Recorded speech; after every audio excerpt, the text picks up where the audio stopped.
Hola a todos, retomamos el ritmo que se nos ha olvidado todo. Voy a comentar un poquito el ejercicio que dejé para practicar. Bien, los puntos más importantes que ahora nos importan son el A, el B, el C, incluso el D, ¿vale? Entonces, si nosotros tenemos esto, la solución al apartado A, pues el desplazamiento en los instantes 1 y 5 segundos, lo primero que hay que calcular es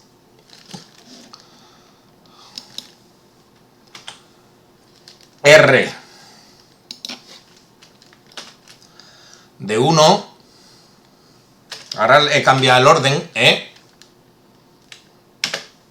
y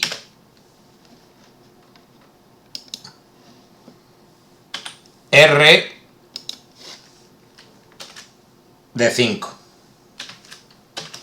¿De acuerdo? R1 y R de 5 se calculan sustituyendo el tiempo por 1 y 5 respectivamente.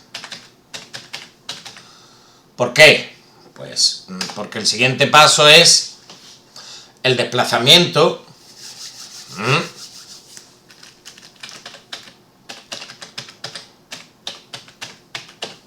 desplazamiento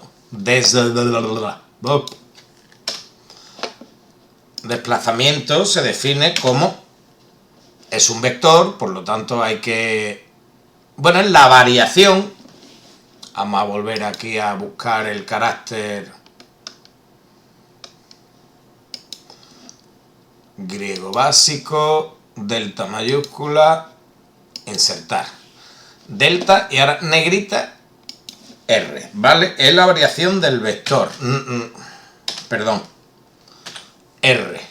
La flecha iría solo sobre R. Lo que se calcula es, como lo vamos a ver ahora, igual a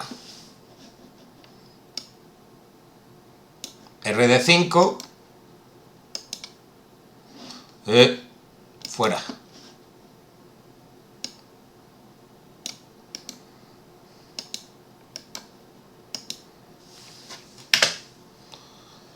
Menos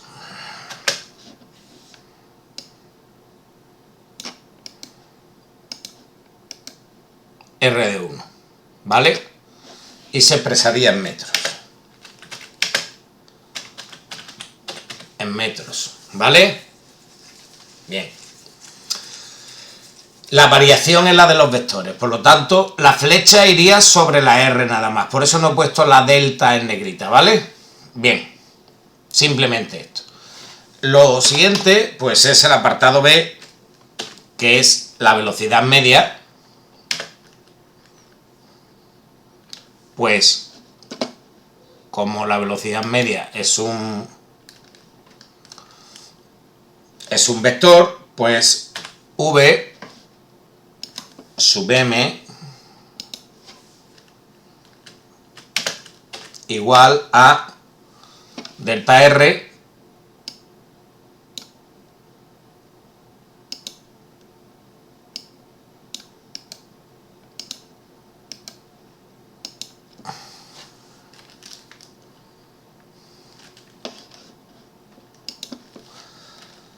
partido, si os dais cuenta aquí, la delta sigue siendo igual, no está en negrita, ¿lo veis? No está en negrita, delta T y delta T tampoco. Siendo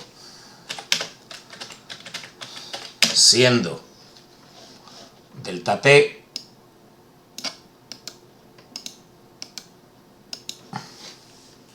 pues igual a 5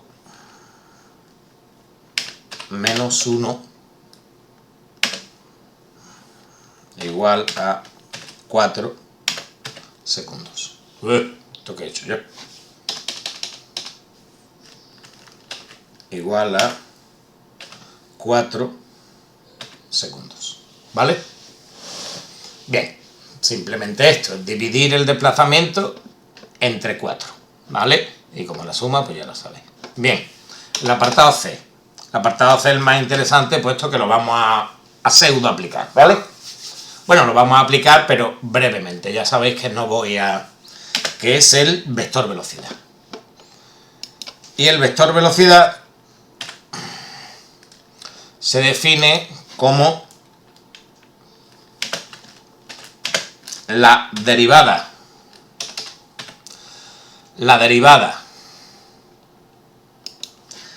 del vector de posición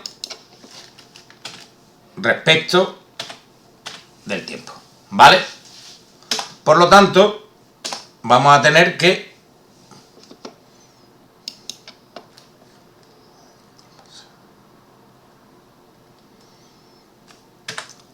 V va a ser igual. La derivada de esto es 2ti, ¿no? De t cuadrado, 2t,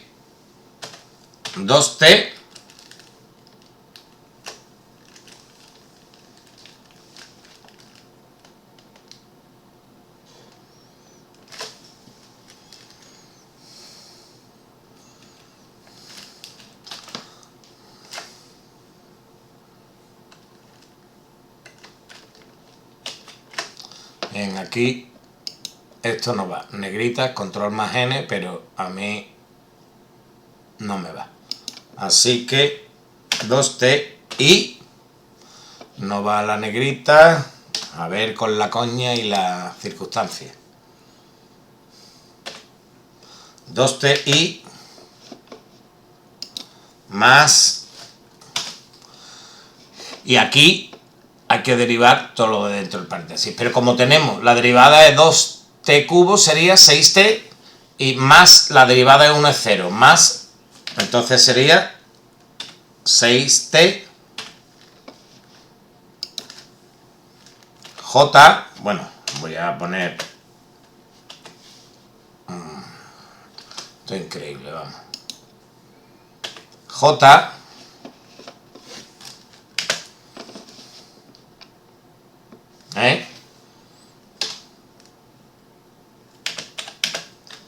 en metro por segundo, ¿vale?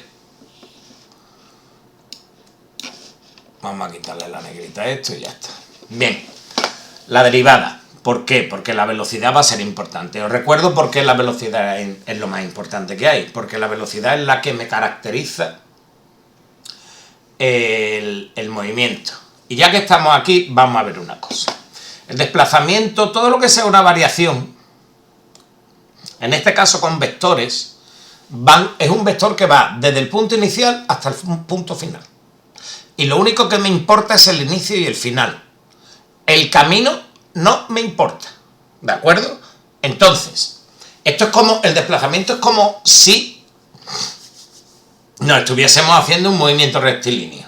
En este caso, la velocidad depende del tiempo, pues entonces un movimiento rectilíneo que no es uniforme, porque la velocidad no es constante. Si la velocidad y la velocidad media coincidiesen en todo momento, entonces sí estaríamos en un movimiento uniforme. Si fuese rectilíneo, quiere decir que V y R, o delta de R, no, perdón, que V y R son paralelos. La constancia de la velocidad,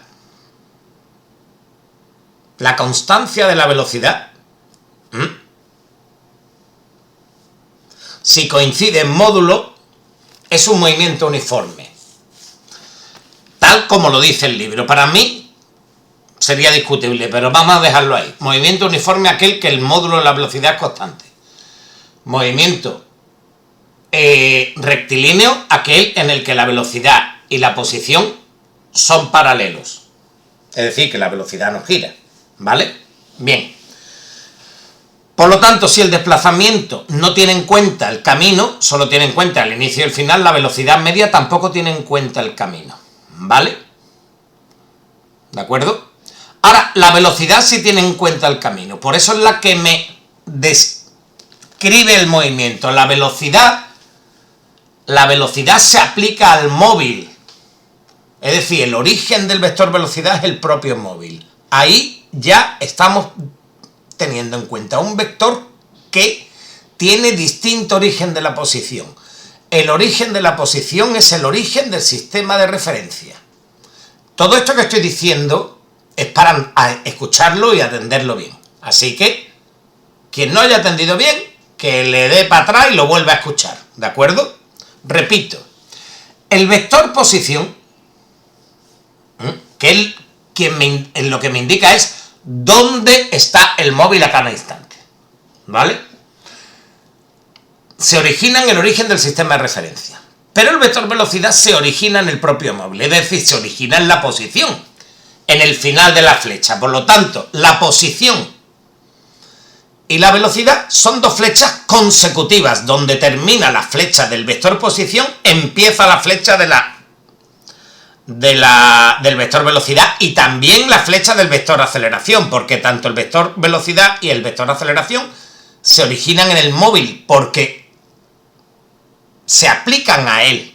Lo que se mueve es el móvil, ¿vale? Bien, en este caso, como la velocidad depende del tiempo, no va a ser constante con el tiempo, las sucesivas posiciones o los sucesivos orígenes de la velocidad, como la velocidad tiene que ser tangente a la trayectoria, pues este vector va a ir cambiando, y al ir cambiando las componentes va a ir cambiando su inclinación respecto al sistema de referencia, Repito, el dibujo está, aunque sea tangente a la trayectoria, pero aquí estamos trabajando con componentes cartesianas, ¿vale? ¿De acuerdo o no? Es decir, este 2t será 2t a partir del 0 de la x, y este 6t será 6t a partir del 0 de la y. ¿De acuerdo? Os recuerdo que I y J son vectores unitarios en los ejes ortogonales o ejes cartesianos. X e Y de toda la vida. Bien, entonces la representación de la velocidad frente al sistema de referencia es lo que me va a determinar cómo es la trayectoria, es decir, cómo es el camino que está siguiendo el móvil. Entonces, resumiendo, es el desplazamiento, cualquier variación no tiene en cuenta el camino. Esto, acordaos de ya que ya lo dijimos con la entalpía. Y la velocidad, la instantánea sí tiene en cuenta el camino. Por eso la velocidad instantánea es la que determina cómo es el movimiento. Por eso es la velocidad que caracteriza el movimiento. ¿De acuerdo? La magnitud que caracteriza el movimiento es la velocidad. Porque es la que las sucesivas flechas de la velocidad, como tienen que ser tangentes a la trayectoria, es la que me va a definir cómo va a ir la trayectoria. ¿De acuerdo? También las posiciones continuas. Si represento los infinitos R, pues clavo la trayectoria. Ahora, representar los infinitos R es imposible. Ahora, si yo represento más o menos, no tengo que representar las infinitas velocidades, sino que represento pues más o menos la tendencia, sí que puedo, como es una función continua, la trayectoria es una función continua, porque depende de una magnitud continua y derivable, porque si no, no podríamos hacer esto ya lo habéis dado en matemáticas, pues por eso podemos dibujar la trayectoria sin levantar el lápiz del papel, es decir, tenemos más o menos una tendencia y el vector velocidad, no los infinitos vectores velocidad, sino 4 o 5 en un intervalo de tiempo determinado, pues nos pueden dar una idea bastante aproximada de cómo se va a comportar la trayectoria. Esto es lo que está pasando con el coronavirus. No se hacen test a toda la población, ojalá, que eso sería lo adecuado. Lo que pasa es que no lo están haciendo. Pero, por lo que sea, a mí me da igual. Pero si se hace un muestreo, o las encuestas de opinión para las elecciones y todo esto, ¿no? Pues nos da una idea de lo que va a salir, pero no le preguntan a todo el mundo, ¿vale? Pues por eso la velocidad es tan importante, ¿vale? Bien, pasemos a la aceleración. El apartado D sería la aceleración. Bueno, pues aquí no hay secretos, ¿no? La aceleración vuelve a ser un vector, ¿no? Que es igual a la variación del vector velocidad. ¿Dónde está? V, pues lo he puesto en mayúscula, ¿dónde está la mayúscula? V, ay, ahora, bueno, disculpadme todo esto porque respecto del tiempo, ¿vale? Bien, pues el vector de aceleración, pues sería igual. La derivada de 2ti tenemos 2 y más 6, la derivada de 6t es 6,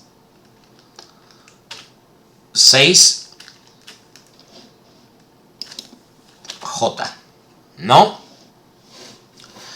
Y ya sabéis que es en metros por segundo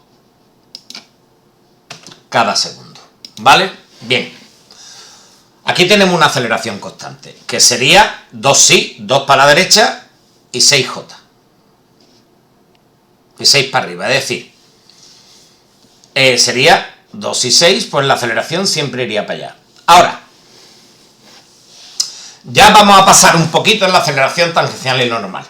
Pero sí voy a explicar, y lo voy a explicar de palabra, pero no lo voy a explicar, por qué esa insistencia que llevo yo y que he aprovechado también para que veáis que como un concepto fácil como el producto escalar se puede, es a veces bastante necesario para calcular ángulos entre vectores, ¿vale? Para evitarnos desarrollos matemáticos engorrosos o más difíciles o para vuestro nivel o a los que no estáis acostumbrados, que están a vuestro alcance pero que son un rollo, sale un chorizo, porque la derivada del módulo de la velocidad es la derivada de una raíz con los cuadrados del tiempo, no sé qué, sería aquí la derivada de la raíz de 4t cuadrado más 36t cuadrado. Bien, aunque la sepáis hacer, pero en otros casos es más complicado. Es como utilizar los recursos que tenemos para facilitar nuestro trabajo, ¿vale? Bien, aquí la aceleración tangencial y normal son componentes en otro sistema de referencia, que es el móvil. Al igual que la velocidad, la aceleración va aplicada al móvil. Entonces, como sabemos que en la dirección de un punto de una curva me la da la tangente, y lo normal es trabajar con ejes perpendiculares, por lo tanto el eje perpendicular al eje tangencial es el eje normal. Bueno, esto es una cosa que hizo Newton, para estudiar los movimientos de los planetas, o sea que es bastante importante. La componente tangencial y la normal son importantísimas, y lo han sido y siguen siendo. ¿Por qué se hace esto? Simplemente un detalle. Vamos a suponer que hay dos personas, una en el origen del sistema de referencia, XY, ahí, parada, y otra persona en el coche, o en el móvil que está acelerando. El observador ve como el móvil, repito, una persona observando el movimiento, ¿vale? Quieta en el origen. Y otra persona en el móvil, que se está moviendo, ¿vale? El observador ve cómo se mueve el móvil. Es decir, se mueve con una trayectoria curvilínea, como en este caso, pues tampoco me interesa mucho, pero al estar... Me he equivocado, aquí sería, perdonadme, me acabo de dar cuenta, como es 2t cubo, aquí sería... Aquí sería al cuadrado y aquí habría que poner t, es decir, que como veis la aceleración no es constante. Voy a guardar por si acaso se va esto al carajo. Bien, la aceleración depende del tiempo y además positivamente cada vez va a acelerar más, sobre todo para arriba. El observador ve que una trayectoria curvilínea que cada vez va más rápido para arriba y que cada vez evidentemente se inclina más hacia arriba, ¿vale? que es más o menos lo que nos daría esto, porque veis la velocidad hacia arriba funciona al cuadrado y aquí en lineal, por lo tanto está claro que va lineal con la X, crece linealmente, pero con la Y crece parabólicamente, sabéis que al cuadrado. Entonces si hago una recta, mezclo una recta hacia la derecha y una parábola hacia arriba, pues me da más o menos la curva, ¿no? ¿Veis que son dos tendencias combinadas? ¿Vale? Bien. Ahora vamos a la persona que se está moviendo. La persona que se está moviendo no ve el movimiento, no lo puede ver desde fuera porque va dentro del coche, por ejemplo, pero lo siente, sí que siente la aceleración, como la sentimos cuando pega un pepinazo. ¿Acordáis de mi descapotable cuando pegaba un pepinazo para adelante y se nos iban las cabezas para atrás? Marta, Manuela, O en la montaña rusa, cuando vamos para abajo, hacemos para abajo y se nos sube el estómago para arriba. Lo sentimos, las aceleraciones las sienten los móviles. Quien se mueve, en este caso hablando de personas, quien se mueve o el sistema que se mueve. El observador no siente, solo ve. Entonces a veces es necesario plantear los movimientos desde el punto de vista del que siente el movimiento, del que se mueve. Y por eso se hace el eje tangencial y el eje normal, ¿vale? El eje tangencial se llama tangencial porque para una trayectoria cualquiera, curvilínea, la dirección de un punto de la curva, como sabéis, me la da la tangente, ¿vale? Porque una dirección tiene que venir dada por un ángulo, la recta tangente, y la normal es la perpendicular. Como veremos en dinámica, en un movimiento rectilíneo, la dirección tangencial es la propia recta y la normal es la perpendicular. Ahora, que la recta esté inclinada o no, o sea, que sea X o que tenga un ángulo con X, por ejemplo, un plano inclinado, es decir, una cuesta, pues el móvil se va a ir por la cuesta o para arriba, ascendiendo o deslizándose hacia abajo. Pero al fin y al cabo, una cuesta es un movimiento rectilíneo sobre la rampa, o la cuesta, ¿vale? La rampa que se llama, o plano inclinado.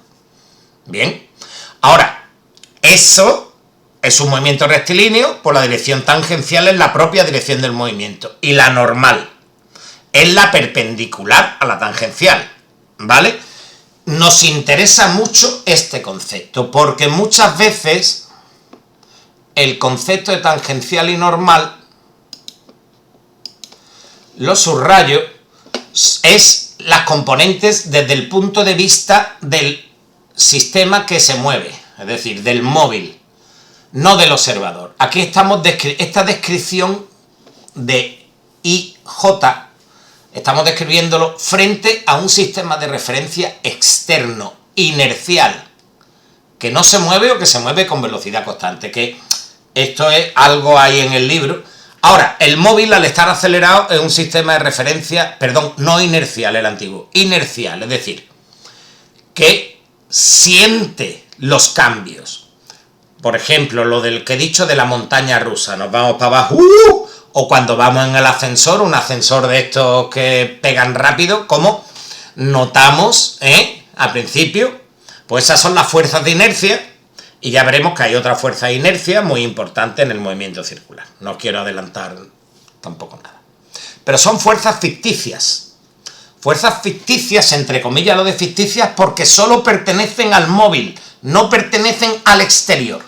Cuando nosotros describimos un movimiento, tanto desde el punto de vista de la cinemática, como desde el punto de vista de las causas, que es la dinámica, es decir, con las fuerzas y tal, ya sabéis que la fuerza neta o la fuerza total es igual a masa por la aceleración y que tanto la fuerza como la aceleración son vectores.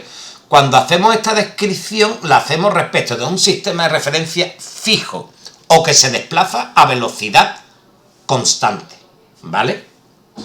Es decir, a velocidad constante, tanto en módulo como en dirección. Entonces, si el sistema de referencia está quieto o se mueve a velocidad constante, la descripción va a ser la misma, puesto que todo se va a mover con él, ¿vale? O las distancias varían, pero varían de manera proporcional, la trayectoria va a seguir siendo la misma. Eso es como si nos ponemos en un circuito. Si lo vemos desde la tribuna de la recta principal, vemos un movimiento y vemos la primera curva de una manera. Ahora el que esté viendo la curva desde allí está viendo la curva de otra manera. El que está sentado ahí en el terraplén y no está en la grada hinchándote de comer. Pero la curva es la misma. Y el movimiento del motorista es el mismo. Ahora, las sensaciones que tiene el motorista o el piloto de coche no las tiene el espectador, ¿vale? Ahora, la curva es la misma para los dos. Lo que pasa es que el sistema de referencia cambia. No es lo mismo verlo desde un sitio que desde otro. O ver un partido de fútbol desde tribuna, desde un fondo, ¿vale? No se ve ni de coña. O el tenis estamos imaginados a verlos con una cámara siempre detrás de un jugador. Pues cuando el tenis lo transmiten desde una cámara, desde un lateral de la pista, es completamente distinto la visión que tenemos, pero el partido es el mismo y el movimiento de los tenistas, de la pelota y de todo es exactamente lo mismo. Ahora, esto tangencial y normal es para analizar el movimiento desde el punto de vista del móvil, es decir, un sistema de referencia que se mueve y además que se mueve con aceleración. Eso se llama un sistema de referencia inercial y es muy importante y por eso yo le di la importancia que tenía. Ahora, no me voy a parar en los cálculos, ¿de acuerdo? Y del radio de curvatura, pues pasa. Bueno, el radio de curvatura lo único que vamos a hacer es cuando el radio de curvatura, el movimiento sea circular, el radio de curvatura es constante y vamos a dejarnos en radio y ya está, porque ya explicaremos el movimiento circular, ¿vale? Bien, pues esto era lo que quería deciros, solo esto. Mañana grabaré otra clasecita, pero esta clasecita es para que repaséis todo, por ejemplo, desplazamiento, velocidad media, cómo se calcula la velocidad y cómo se calcula la aceleración. Esto tangencial y normal, ¿vale? Entonces, si me permitís, voy a poner aquí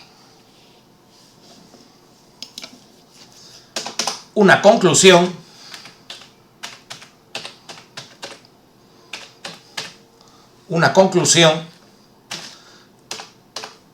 para resumir un poquito esto, que es lo siguiente.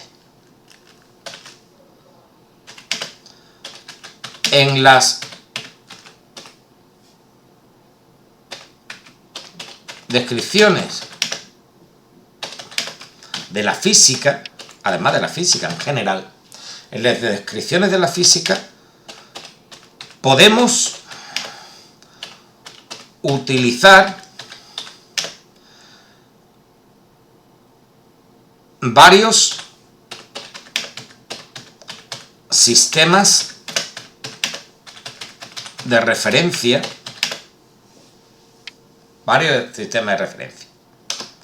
punto. Ahora, lo lógico, que es lo que se hace, es usar el sistema que nos facilite el trabajo.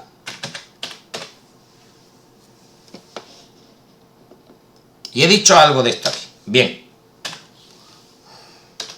Vale. Que nos facilite el trabajo. Point. Bien. Cuando yo expliqué la tangencial normal y calcular las componentes, que era lo que había que hacer aquí para el instante 5 segundos, pues hacemos V de 5, A de 5, calculamos el producto B escalar y calculamos el ángulo. Y después la componente tangencial sería A por el coseno del ángulo entre V y A, y la normal por el seno del ángulo. Pero no lo voy a hacer porque tampoco es. Ahora, para que veáis dos cosas. Un sistema de referencia distinto para ver qué tendencia va a presentar la velocidad.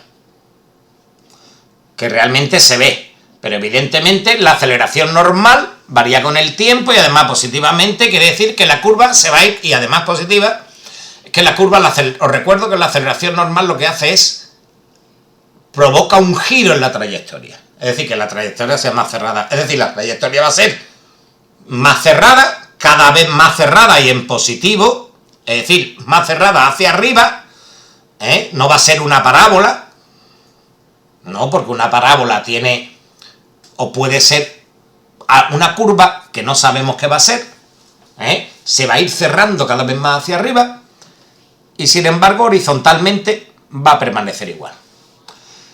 Es decir, me va a dar ideas de cómo varía la velocidad, es decir, la trayectoria, cómo va a ser, todo este análisis es. Pero por eso es importante ver cómo actúa la aceleración desde el punto de vista del móvil. Y los ejes que nos interesan son siempre la dirección en la que vamos a trabajar, que en un caso el movimiento curvilíneo es la tangente, en un caso el movimiento rectilíneo es la propia recta, por donde se mueve el móvil, y la perpendicular, que es la normal, ¿vale? Porque siempre es más razonable, ¿ves?, que nos facilite el trabajo, y voy a poner, y la comprensión del fenómeno.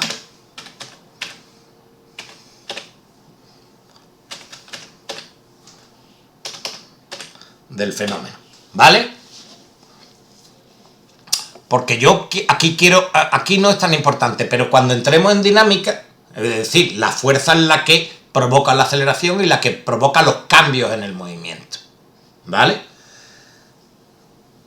Es decir, y los cambios en la velocidad, claro, si hay aceleración cambia la velocidad, si no hay aceleración no cambia la velocidad. Por lo tanto, ya cuando veamos un poquito en dinámica, vamos a ver que lo que nos interesa evidentemente es de la fuerza para donde tiran. Si hay una y tira paralela al suelo, nos vamos a mover paralela al suelo. Si hay una que tira para arriba, el móvil lo que va a hacer es un ascenso vertical. Si hay una que tira para abajo, va a realizar un descenso vertical. Si hay dos, una que tira paralela al suelo y otra que tira para arriba, pues la combinación de ambas. Pero veis, siempre estamos en función de la dirección tangencial de la dirección, o las direcciones, una paralela a la posibilidad del movimiento y otra perpendicular a la posibilidad del movimiento. Bien. Lo que nos facilita el trabajo, en este caso era facilitarnos el trabajo, algo que ya conocemos, poder aplicar algo que conocemos y que los cálculos sean más fáciles. Por eso os propuse lo del producto escalar, ¿vale? Repito, lo que nos facilita el trabajo es usar un sistema de referencia y usar el sistema y el planteamiento que nos facilite el trabajo y la comprensión del fenómeno. Es decir, no es lo mismo plantear una ecuación de una incógnita que plantear un sistema de dos ecuaciones con dos incógnitas, o uno de 3 con 3 incógnitas, ya ni os cuento, o de 5 ecuaciones con 5 incógnitas. Evidentemente, cuando se os pone un problema para vuestro nivel, como mucho son 2 ecuaciones con 2 incógnitas. Y en segundo bachillerato van a ser 3 ecuaciones con 3 incógnitas. Como mucho. Cualquier planteamiento que hagáis que cada vez se complica más, ese camino es equivocado. Tenéis que volver al principio y buscar una solución más sencilla. ¿De acuerdo? Es decir, utilizar herramientas que son fáciles y además que las conocemos y que las controlamos más. No es lo mismo pegar martillazo con un martillo que con un martillo neumático, de estos que están porque yo cojo un martillo neumático y del tembleque que me entra le pego un martillazo a todos lados menos donde quiero martillear y lo que hago es un estropicio. Ahora con mi martillito y mi clavito y los dedos con cuidado, pim, pim, pim, pim, pues al final termino clavando el clavo. ¿Vale? Que no se ría nadie por ahí. Entonces, no solo nos facilita el planteamiento, sino que si hacemos un planteamiento utilizando herramientas que conocemos, es decir, no utilizando, procurando utilizarlo, procurando que dividir o tirar por un camino más sencillo, al poder trabajar mejor, la comprensión del fenómeno también se nos hace más asequible. Esta es la lectura que quiero que hagáis. Y esto es lo que se hace en física. Un problema muy complicado, o un ejercicio muy complicado, o una teoría muy complicada, se puede afrontar, dividirla en 5 partes distintas y después juntar las conclusiones. Y esas 5 partes son más sencillas y por lo tanto es más fácil de trabajar. Normalmente eso es lo que se hace, ¿de acuerdo? Cuando elevamos el nivel de conocimiento, evidentemente lo elevamos sobre los pisos que ya tenemos, es lo que estaba diciendo. No se puede construir, y es lo que os dije en el vídeo de ayer. Si el año que viene queremos construir, tenemos que construir sobre una base más o menos sólida. Y además, la base sólida es lo que os estoy diciendo. ¿Cómo hay que hacer las cosas de la manera más entendible para comprenderla mejor?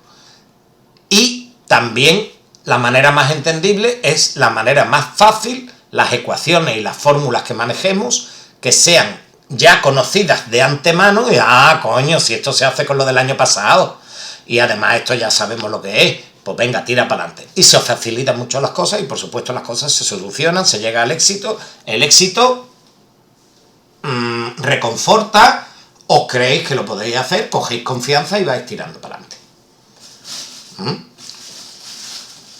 Los de segundo bachillerato pasaron antes por primero y las pasaron igual de canuta o igual de bien o mal lo que lo estáis pasando vosotros. El año pasado lo pasaron peor, Ahora eso harán selectividad y aprobarán, como casi todo el mundo.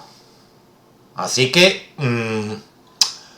lo que hay es que llegar, y llegar suficientemente preparados, sobre todo intelectualmente. ¿De acuerdo? Bien, os recuerdo, mi correo está para cualquier duda, pero antes revisad. Y también revisad el audio, no solo lo que pongo, ¿vale? ¿De acuerdo? Nenas, nenes y demás menesteres que hay por ahí sueltos. Un saludo y nos vemos o nos escuchamos. Adiós.